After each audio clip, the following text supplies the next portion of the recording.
To find a client is really difficult, but then to keep it's also difficult. But if you lose a client, that's you spend a lot of you invested in that person to become a client.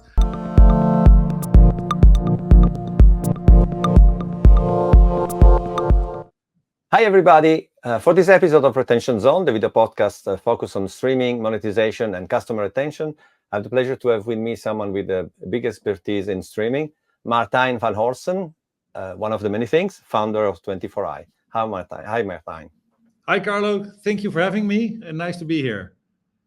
So I think with you it's an easy question. How did you start in streaming? Tell me a bit the short story of 24i, which we know is kind of one of the main player in this area.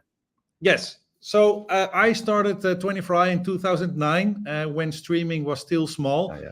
We started off in the Netherlands working for some big broadcasters, but we saw that the Dutch market was way too small to make a difference.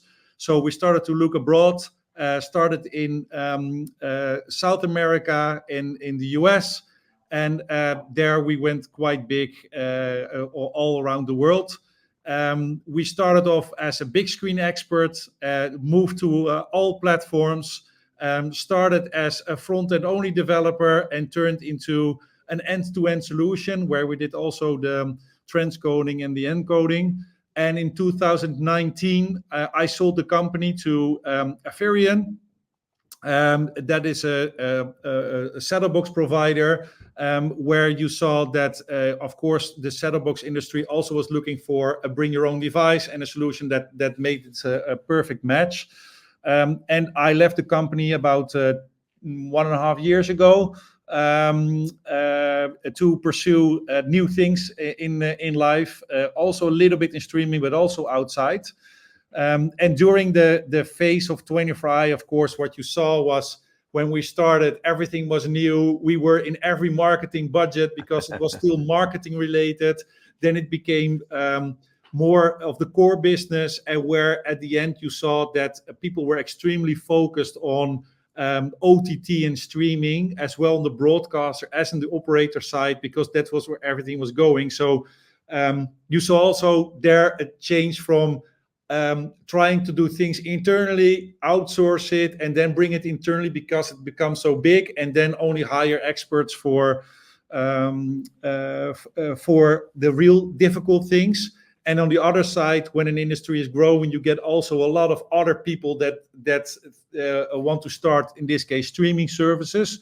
So in the portfolio of 24i, we had companies with hundreds of thousands of subscribers, millions even, to apps that maybe only had 1,000 subscribers and just started to grow out their business. And then there, I think this is retention. What we saw during COVID, we had an awesome time because a lot of companies, everyone was at home, so they started to do the streaming. But then when live started, also people stopped using the services as much as they did before. So that's also where you saw that a lot of people had good revenue, and that declined, of course, because people started to use it less.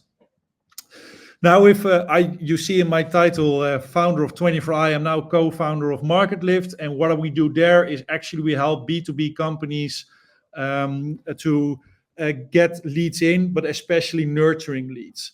And this is something that we were really good at 24i, and together with Madelon, my old CMO, we started this company for B2B.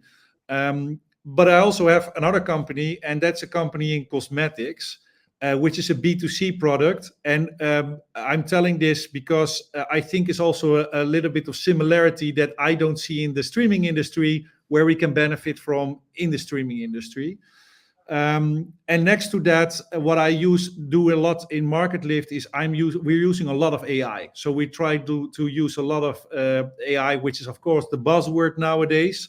But we see that there's a lot of benefit of using it, not only for the obvious, but also for the things that are a little bit further away to do. So let's take recommendations. Now it's all AI recommendations, but I think you can use AI, and especially the things that are happening in AI also in streaming services. So I want to tell you a little bit about that as well. Yeah, absolutely. And in your evolution, your view of the evolution in streaming, I think you described it perfectly. So there was this moment where everything is new, everything was possible. The next moment, everybody want to launch an OTT. And then there was the pandemic, which disrupted a bit, accelerated certain stuff. And now it's a moment where people need to make it profitable. So Yes. so it's people insourcing, outsourcing. It's kind of a wave. What was 24i approach? You had a platform, a full SaaS, or you were also building the solution? Tell me a bit about that, because I struggle. I mean, in my chief product officer role, I always try to say, okay, we have a platform, but we are a product, or no, we are a solution. Yes. What was your view at 24i? So I don't know what the view now is, because it's probably a little bit different than what it was when I was there. But I think there are two approaches for any company in this industry. So maybe someone can take my advice. But you have two types of clients. One are the clients that are really big and have in-source teams and are doing things. So you can help them with your expertise, the expertise that you have. We always saw that a lot of these bigger companies try to reinvent the wheel, right? If there's a problem with a specific device, we already had seen that in our first clients. Yes, exactly. So that is something that companies like 24i can help clients that are lacking expertise on some fields.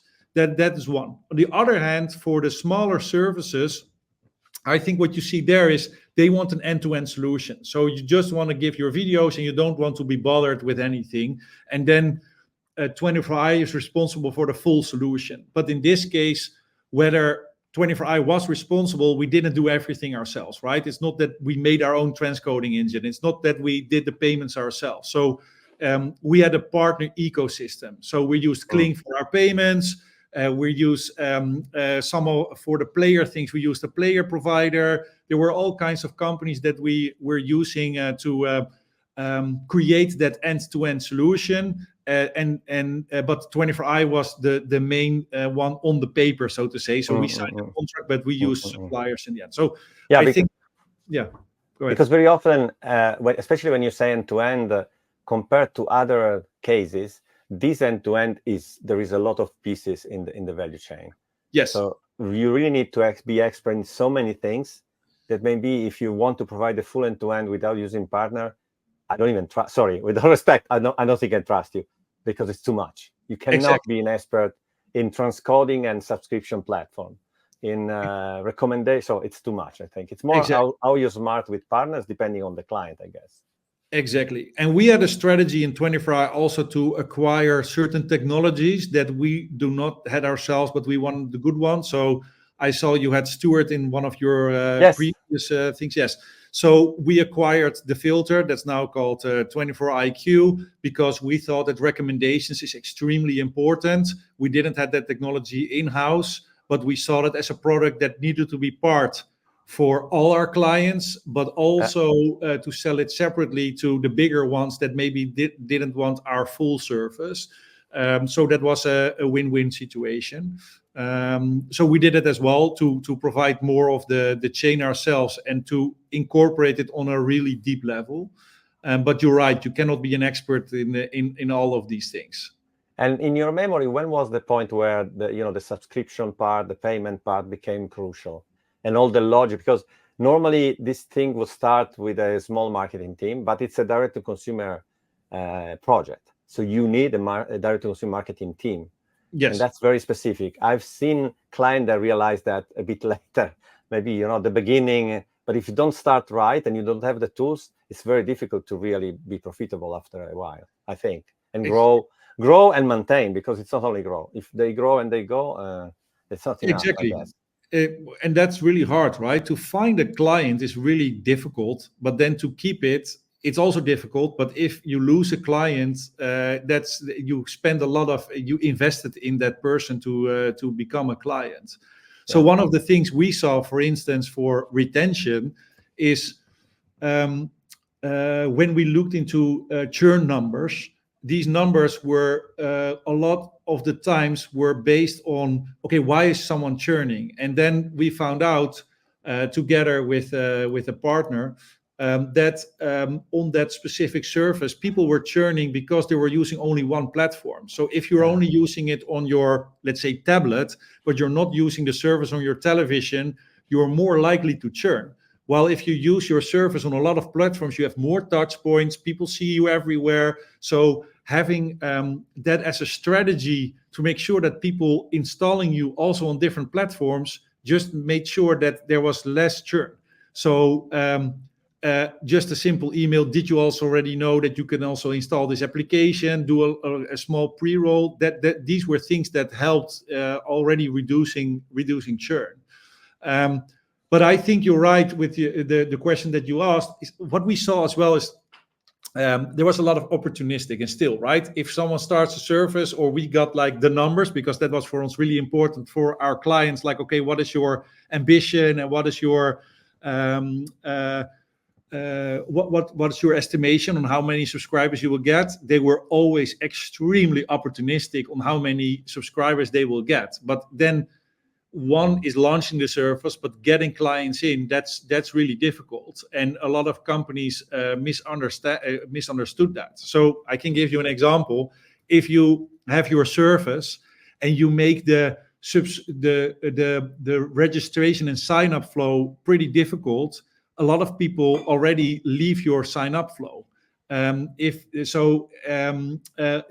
Working on that and do the A/B testing on how to get a client in quickly makes a big difference. Yeah. Another thing is, and this is why I told you also about the cosmetics, but we also had it with a client, is what is your target group? Sometimes your target group is somewhere different than you think it is, right? So with a specific client, they were focusing on families, but it appeared that the subscribers that they had when they did an analysis on it, it were actually grandparents that took the service for their grandchildren. So their target group, where they were focusing on then in their campaigns on Facebook and Instagram, were much more on the grandparents than on the actual target group they thought they would need. So that's an interesting thing. So I think everything you're saying means, in my ex-CTO hat, there's a lot of data that you need to get from whatever you have and external sources. You definitely need intelligence to make it understandable for you. And then you need to be very smart at creating action. And this area is slowly, maybe at the beginning, but absolutely where AI can do a lot. And I've seen it already. Kling recently launched 2 products with AI exactly to have a better way to understand the data and a better way to create action, because otherwise you need a 50 people marketing team. And normally streaming is not super profitable. No. So the 50, I remember a structure of 50 people to manage a D2C for a big sport organization. It's unsustainable. Even if you have exactly. millions. Yeah, and also you need a lot of different tools, and everything costs money, right? And then on this, what we just discussed on analysis, indeed you can do a lot with AI. But also what I now see is the market is pretty insight focused. So everyone is looking to everyone, right? So one of the things we always said is our clients sometimes are like, we want this because Netflix has it, right? Yes.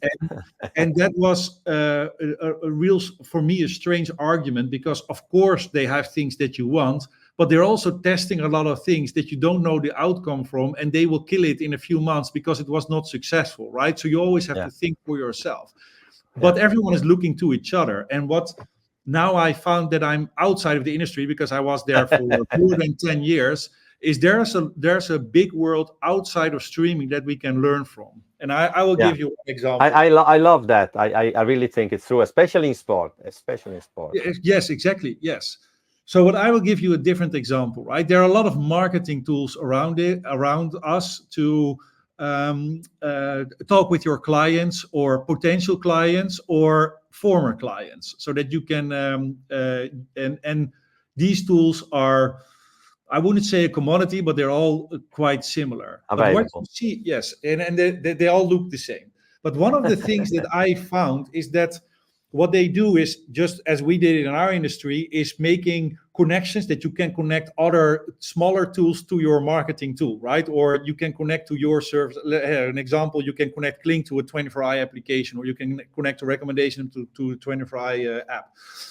This is happening in these industries as well. And what I saw with marketing, and I was amazed by one of the things that I found, is when someone has a subscription and he's canceling your subscription, you actually don't want to happen that, right? We're all talking about churn prediction, like who is going to leave. We're all talking about if the payment is not happening, try it at another time. That's all churn reduction.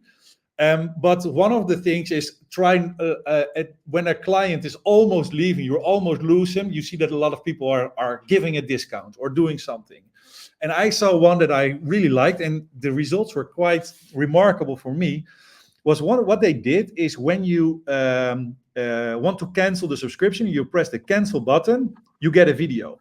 And that video was from the founder of that company and saying like, hey, I'm sorry that you're leaving. I hope that you can stay. And the psychology around this, like, if you see a person that you have to tell that you want to cancel, it's way more difficult. So even after that someone wanted to cancel, actually a certain percentage did not cancel because they felt that they want to stay, right? So one of the things that I was missing, for instance, as an example, if you cancel on a service that you have, I would say like, hey, you cancel, but did you know this show is coming out next week? Have you, right? You tell a little bit about the catalog, or you try to convince them with some sort of small video. And when I was looking into all these churn prevention things in the marketing tool, there are so many out that we're not using in the streaming world that are all based on AI. So for instance, now I'm working on the same thing like the video, but you can also, with another tool, mention someone's name. That's really personal. I was thinking exactly the same. Exactly. So you can imagine that with AI, you can take that quite some steps further. And what I see in all these different industries, there's so much out there that we're not using in the streaming industry that we can learn from, that others are doing, that I think that that I have, sometimes I get like so enthusiastic that I want to bring it back, right? I think like, okay, in streaming, there's so much to do that we're not doing now. I'm outside. That is something that I would say to the people that are now struggling and trying to find things, is look at other industries, because there are happening things that we definitely can benefit from. So that's the perfect ending that I wanted to get from a serial entrepreneur. I don't want to say the obvious sentence of look outside the box, but look outside your market, because there's a lot happening where you can benefit. I love that. Yes. I think so. That would be my takeaway. Look to other markets and how they do things, and try to think it in a creative way. How you can use that, right? Maybe a lot of things you would think like, that's not applicable for us. But if you look a little bit further, I can see a lot of potential that you can use. Yeah, I cannot agree more. That's my kind of my style, wherever it brings me. But that's definitely my approach, trying to be out of what I know well, at the limit of what I know. So normally I'm not very good, because I'm always trying new stuff. But you also have an alibi. You just tried, so you can not be perfect at the beginning. So it's okay. Exactly. Yeah, and I think from everything that's I don't believe in failures, but things that you learn from. So I think for everything you do, you learn from and try. And I think the streaming market is pretty challenging now. What you say, everyone needs to be profitable. The ones that will stand out, and this was what in 24i was our motto as well. It's from Darwin. It's not the strongest species or the smartest that will survive, but the one that's most adaptive to change. And that's also here. The ones that will stand out and do it in a different way, they will be successful. And of course, you have the bigger ones, but the bigger ones, they struggle as well, and they probably will survive or they will consolidate. But in the market below that, you have to be really creative and to make sure that you are continuously on your feet, to make sure that you do the right things. So thank you for this masterclass, Martijn. I'm happy that we talked today. Great. Okay, so let's see if we have reaction to what you said, but I think it's a good point for the people in this industry. Yeah. And I think there's, I still believe in the industry, and there's a lot to gain. And I think with the right partners, you can get a long, long way. So I'm more than happy to talk to people that think like, hey, I want to know more. Always open for that. So thank you, Carlo. Thank you. Bye, and enjoy the sun in Amsterdam. Yes. Today it's sunny, so that's good. Yes. Thank you. Ciao, ciao. Bye, Thank Carlo. you. Bye-bye.